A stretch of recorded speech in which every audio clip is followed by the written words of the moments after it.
Well, how would you like to have the government take your property and pay you half of what you think it's worth? That's what one Virginia man says is happening to him. The government views things differently. Correspondent Shannon Bream continues our look at eminent domain across the U.S. It's a barren lot that may not look like much, but it's worth millions. The question is just how many? They're absolutely convinced they're going to steal this property. It's not going to happen. Charlie Hooff's family owned this land for more than 4 decades before the government decided to take it by eminent domain for a sanitation plant expansion.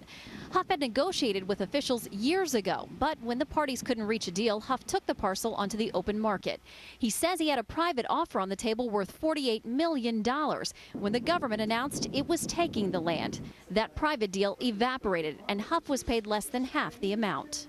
The process is flawed. It's flawed from the very get-go because even under the best of circumstance, the landowner never really gets his full measure. The Alexandria Sanitation Authority gave Fox this statement, quote, "Pursuant to state law, ASA obtained an independent appraisal by a professional real estate appraiser and paid the former landowner the full fair market value. As a responsible steward of public funds, ASA has not agreed to pay more than the appraised value of the property." Hooff calls the government's appraisal, quote, fictitious, and is taking the issue to court.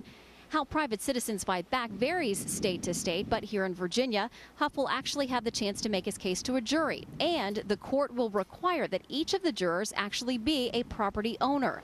While Hooff says he has the money to wage this legal fight, thousands of landowners across the country cannot afford to challenge the government. The toughest case is a relatively small taking from a regular person. You take a strip off someone's front yard and you knock down the oak tree that Grandpa planted.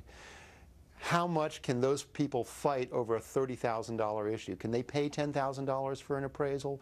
They're in a very tough situation. The tough economic climate could be impacting the government as well. Real estate experts say during market downturns, the government is most motivated to make lowball offers at a time when property owners are most desperate. Charlie Hooff gets his day in court in May. In Alexandria, Virginia, Shannon Bream, Fox News.